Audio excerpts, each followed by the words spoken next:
Hola everyone, I'm back. I haven't been posting for a long time. I've been busy figuring out things with the MPC and trying to come up with new ideas, something that hasn't been done here on YouTube, something I couldn't find that I wish was available, and of course, making music and enjoying my MPC. I want to share with you tips. I want to share with you strategies, workflow, stuff that I've been figuring out, just grinding, and I think these are valuable tips, things that you could use on your daily workflow or whatever. So let's get into it. Easy. This is something I use for every single track. This is something I do is like step one, and I guess I would define this as find your swing, find your groove, find your swing, and it's one of the very first steps before I start recording things. So what you want to do first is, of course,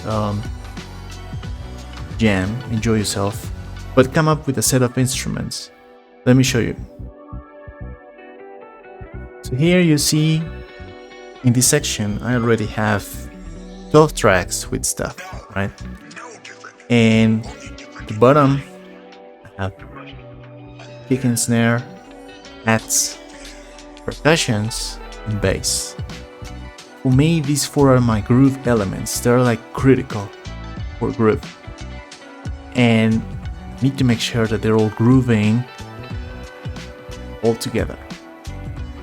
Let's say it that way. They're grooving all together, kind of bumping, nodding. They feel like they're glued. So it's very important that they all have the same swing. I like using the same swing for all of them, but I'm pretty sure there's a way to combine swings for grooves. At least two. For example, you can have hats doing something and at 75, 70, whatever swing percentage, and you have the kick doing something else. But for this specific tutorial tip, I would advise you start by just using one swing for the entire project, just one. This is what we're gonna do. Once you have your set of sounds and everything the way you like it, you have a piano, you've been jamming, but now you want to get serious, right? Step one, we have to make sure everything's empty. We're gonna let me play an example I have for you. This is just one lead and one key program. Keys, same, no more.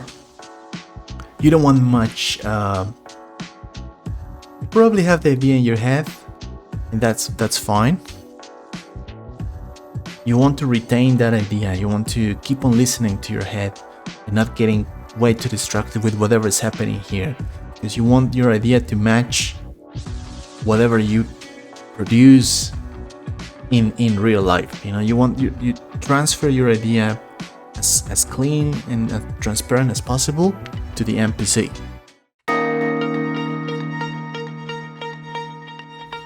Remember, these ones are doing nothing. My groove instruments do nothing right now, but these two are active.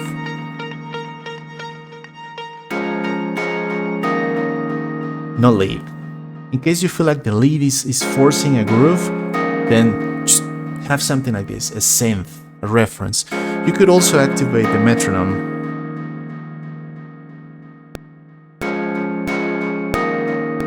That's it. But then you should be listening to something you have, some sort of groove. Like if you were to nod, to dance to your beat, how will you do it? But this is where it gets easy. Step one, record a kick. I'm gonna unmute my kick program. That's it, the very first one. And I just wanna kick like this. Where's my kick? Oh, it's here, sorry. Yes. Let's do this one. Simple. Record a simple one. Don't go crazy with a kick, not just yet.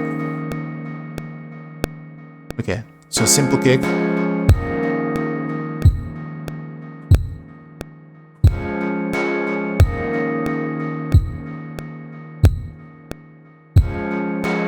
Next step. That's it, you know, but you're already listening, hearing things in your head, right? Like maybe imagine a hat. It's up to you, but this is the funny part. This is you can find that groove on the MPC, but first you don't play it. We're gonna find the hat on the second program, second track. This is my hat, right? We're gonna activate note repeats. Of course, this applies to the newer MPCs. I'm not sure about the others, but I'm pretty sure it can be done in any Ableton, any Groovebox. Activate note repeat and open the time correction window. This one. Right? Have it open and find the swing value. For me, it's in the bottom left corner of this window. It's normally at 50. 50 is the default swing, right? This is how it's gonna sound like. I'm pushing and then releasing. Then think, whoa, I need more groove. I need more swing. What you have to do is select the swing value. We're not gonna time correct anything. Trying to find the groove, remember. I'm gonna start dialing to the right. This the jog wheel while selecting the swing value and pushing note repeat. Of course, if 50 is your groove, if this sounds cool to you, then leave it. 50 is your swing value. But if not, you have to press and turn the jog wheel at the same time till you find you can feel it. Oh damn, 67. But it starts feeling a bit different, right?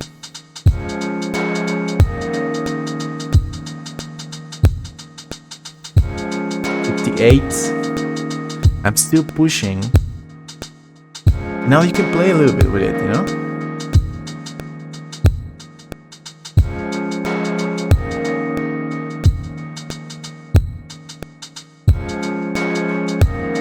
Okay, so I'm liking this. 58. That's it. This is my advice. Then you close this window. You leave swing at 58. You remove or unlock, not repeat. You're gonna play this manually. This is the thing. We open the time correction window again, and then we have to make a decision here. This is what I would tell you, because I don't know you guys, right? But some of us are pad players. Let's say we're not really good with the pads. Others are very talented people that can, finger drumming, all that stuff. They just do it amazing, right? I don't know. This is up to you. But if you consider yourself a very good finger drumming, just don't go for 100% strength on the bottom right corner of the time correction window. Just don't quantize as much. Make sure you selected the right swing first. And if you consider a very good player, go for strength 30, 20, 15, less than 50. I would say start with 50 and then modify edit that value later on. It's possible. Step one is always getting the right swing, right? But don't go for 100% strength on quantization, because unless you want a very on the grid type of beat, electronic music. But the closer we get to zero, the more human Just little mistakes and imperfections will be there, but that's fine. It's up to you and the type of music you're trying to create, right?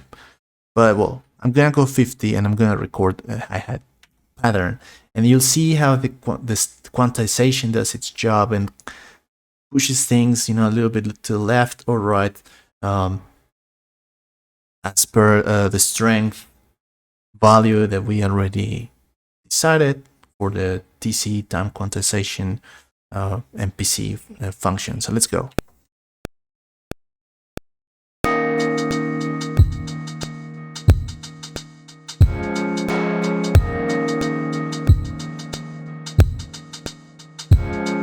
And of course, ask yourself, does this feel right? Keep on asking yourself, is this the right groove? Is this the right swing? For me, it is. But you know what's the problem now? That the velocity of these hats is a bit inconsistent. So I press the stop, and the next thing I'm gonna do, and this is easy, the next thing I'm gonna do is just go to the step sequencer. Check how the hats are selected.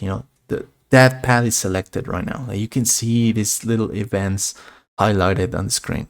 If I go to step sequencer on the MPC, and then you can see it in this area, like play with the velocity and try to create patterns where, some of the beats are very high, but others not so much. Some of the events, I guess this is up to you, up to feel.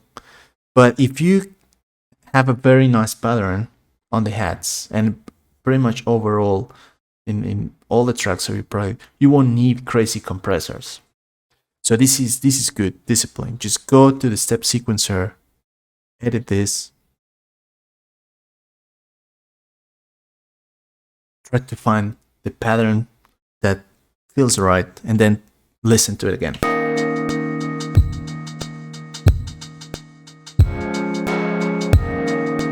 Feels a bit better, right? So now that we have this, we can go back to the kick and record a kick.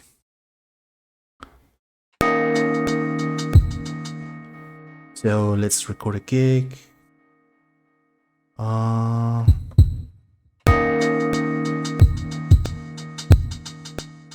Recording.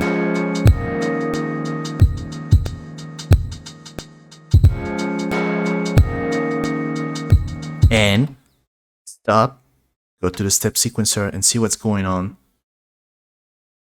For some reason, this first kick doesn't want to go in, but okay, I manually added the very first kick.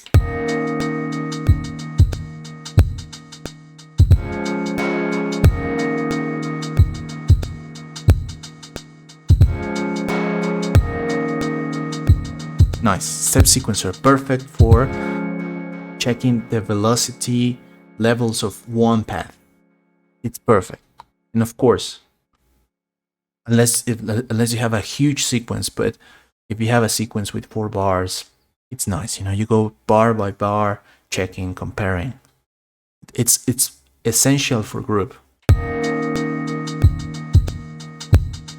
Now, you're starting to hear the groove, right?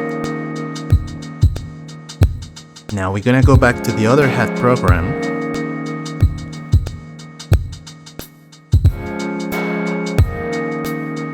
I'm gonna play that hat. Add it to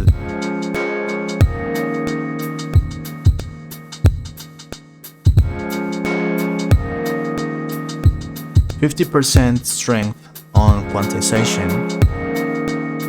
And remember, 58 swing. 58 swing. And now we start feeling the beats, it's a bit more groovy, but remember 58. Now we're gonna be recording everything under 58 swing value, and it's just that super essential. From this point, you can start recording bass. And remember, once you finish, once you make the decision that 58 is my swing value, I recommend wherever you have your drums or percussions, go to that track and add that value, which I'm gonna do now, to the track name. 58. Boom. So the name of my track is Hi-Hats 58. So I always remember that I have to set the swing value 58 whenever I open the project again. For example, finish today, close this, turn off my computer, the MPC, whatever, and then I want to work on this again. This is a problem that I wish they could fix, but I'm not sure. Akai hasn't done it in a long time, so maybe something that cannot be fixed, but whatever. Good discipline. Just remember, as soon as you open your project, what's my swing value for this project? You can add it to the project name.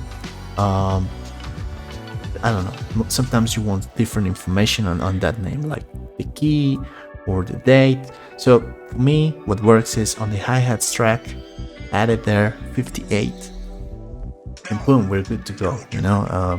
You can start recording. You also have to, it's important, you also have to check the strength of the quantization. If the track is an electronic EDM type of beat, 100 strength, 100% feels right, because you want everything on the grid, but there has to be swing. There's always a swing value. It can be 50, of course. If 50 feels good, feels right, go for 50. But yeah, this is super important, and I wish I knew this when I started, because then if you don't do this from the very beginning, you have to edit the project later, and it won't feel as good. You could get confused, you could make mistakes, and then you don't want things clashing in terms of groove. Like, you cannot dance to two beats at the same time, right? You cannot nod your head. It's like listening to two different songs. It doesn't make sense, right? So you cannot enjoy that vibe. So that's all for now. I'll keep on posting stuff. It was very nice doing this again, and I'll see you soon.